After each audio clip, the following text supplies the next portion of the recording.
Magluluto pala tayo ng chicharong bulaklak. Siyempre, una, pinakuluan ko muna ang ating chicharong bulaklak sa 30 minutes. Ngayon, pag nakulo na siya, ay siyempre, kunin natin siya. Ito siya mga kalalabs. Kunin na natin ang ating pinakuloang chicharong bulaklak.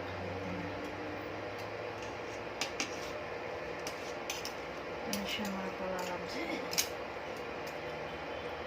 Siyempre, pag sinabi ng chicharong bulaklak, ay gagamit tayo ng air fryer. Pero bago yan, ay atin muna itong drain.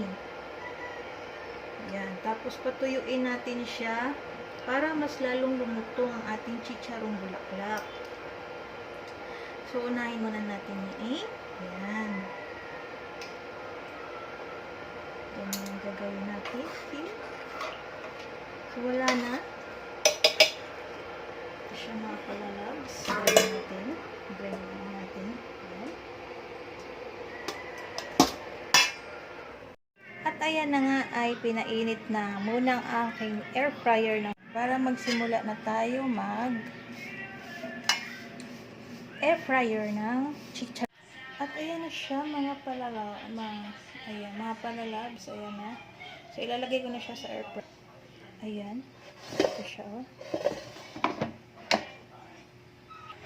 Set natin siya na 160. 15. Ito. Ayan. 50. At ayun nga mga palalabs. Ayan.